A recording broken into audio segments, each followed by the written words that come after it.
In this incident especially, there has been again reactions coming in. The leader of the opposition party clearly calling for more laws really, but that is not needed, isn't it, at this point? Absolutely. In fact, this is a very important aspect. Justice Verma, Mr. Gopal Subramaniam and people from NGOs have worked tirelessly for the new law. And now we have a Criminal Law Amendment Act of 2013. But the point is, you can keep having laws, but unless they are implemented by the police, they are absolutely of no use. They're just existing on paper. And the action of the police in this case, I'd like to point out, is completely in the face of the Supreme Court and High Court directions. January 2013, the Chief Justice of this country, these were his words and I'd like to quote him, he said, "Nobody cares for missing children in this country." He directed immediate registration of missing children, especially in cases where the child is below 12 years of age. 6 hours the parents of this girl were sitting in the police station and an FIR was not registered. Crucial 6 hours where they would have been able to find the girl if they did the most basic action would have been to go and start interviewing the neighbors of the children. The most basic act was not done in this case. We all wake up only after the crimes have been committed against women and children. Right. Of course, the allegation, I mean, we were speaking to Kiran Bedi earlier. She also says the community really does not wake up and, you know, we are very reactive to incidents, isn't it? One rape happens, we all wake up, suddenly go to India Gate, show solidarity, post on Facebook, on Twitter, on how sad we are feeling, but after that, everything is totally forgotten. Let's talk about the basic issue now. Let's talk about laws. People from underprivileged families really get intimidated when they have to go to police stations. Can something be done about it? In fact, this is what we were discussing earlier. The parents of this girl were made to wait for 6 hours in the police station. Would the police dare to make the daughter or a relative of a politician wait for 6 hours in a police station? And that also in a case where the girl is a minor girl, less than 12 years of age. She's been missing for so many hours. The police is not even registering a case. How can they start taking action unless a case is registered? 11 children go missing every hour in this country. And only one FIR is registered in those 11 cases. This is only one of the many cases in which the brutality is being pointed out. Right. So is it a cause for now? One, promoting the law, creating awareness, you know, NGOs, social groups, communities, community leaders, maybe if possible, then MPs, MLAs, all the politicians need to go down to the streets, to the people and explain the law clearly. Okay, this is the law, this has been made for your protection and this is how you can use the law. Will this help in any way? No. I believe right now the issue has come down to police reforms and very immediate police reforms. And I don't think that now is a stage where we will wait for there to be police reforms. When the Supreme Court has directed that they have to register FIRs, when in 2009 under the directions of the Delhi High Court, there's a standard operating procedure according to which there has to be a missing desk at every police station monitored by the ACP and the SHO of the area. When these things have not been done, responsibility has to be fixed on each of those police officers who have failed in their responsibility. And when I mean action, I don't mean mere suspension where they are sitting at home and you're giving them 50% of their salary. They need to be FIRs registered against the errant police officers.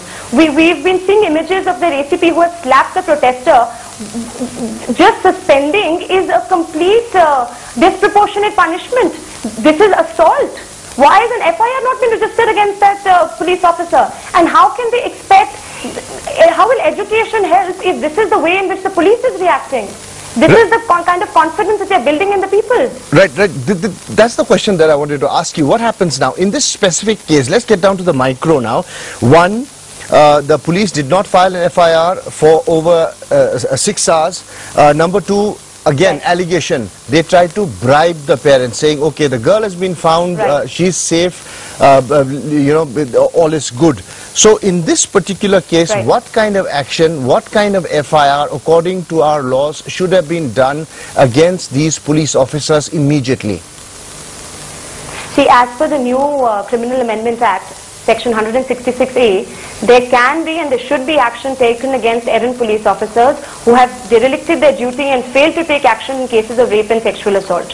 FIRs need to be registered not only against the inspector who was in charge in the police station of that area, but up to the SHO, up to the ACP, and in my view, up to the police commissioner in this case. Right. After Damini, we were all hoping for change. This is the change we brought in. That is certainly a big question most of us are asking right now. Stay with us because we'll go into a short break with a statement earlier. I want you to listen to this statement that the leader of opposition made on how laws need to be made more stringent, and I'll ask you a question on that.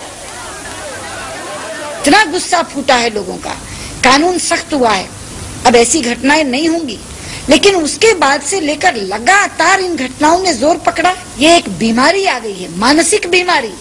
इस मानसिक बीमारी को short treatment चाहिए, साधारण कानून नहीं चाहिए।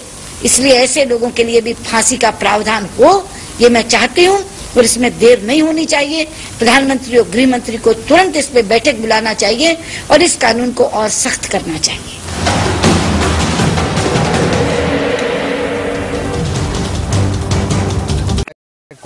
Lawyer from New Delhi is still with us. You are seeing the protest, of course, sections of it turning political, but yes, there is genuine anger across, isn't it? Across Delhi, if you speak to people, there is anger. Absolutely, and the anger is absolutely justified if you ask me. After Damini, which had really shook the conscience of the country as a whole, we really hoped that some change would be brought in. And for that matter, the courts on their part are doing as much as they can. So moto cognizance has been taken by the Delhi High Court. The Supreme Court, the Chief Justice of the country, has directed, and his directions are the law of this country, immediate registration of FIRs in cases of missing children. Complete disregard of directions of the courts by the police. I mean, how can we possibly justify actions like this? Right. If you were to specifically lay out, as per the law laid down, as per the laws which were made stringent post that brutal gang rape, what would it be? Where did the police fail right from the start? First of all is immediate registration of the FIR. When the parents of the child went to the police on April 15th requesting them to register an FIR, they had to do so immediately. Thereafter, the case is compulsory to be referred to the DLSA, which is the Delhi Legal Aid Services Authority. The parents of the child are entitled to a lawyer being appointed for them. Other than that, investigating officer, even if they didn't have a photograph of the child, which I believe is the reason that they are citing for delaying the action in this case, even if they don't have a photograph of the child, the least they could have done is gone to the area, started to interview neighbors, and in fact, if I understand correctly, in the neighborhood itself, on the ground floor of a building, a neighbor, that is a place where the girl was being kept. If they had done this basic investigation in this case, the girl would have been rescued. Certainly so. Thank you so much for joining us with your views here on CNN. I've been with that, going to a short break. I'll be back with more.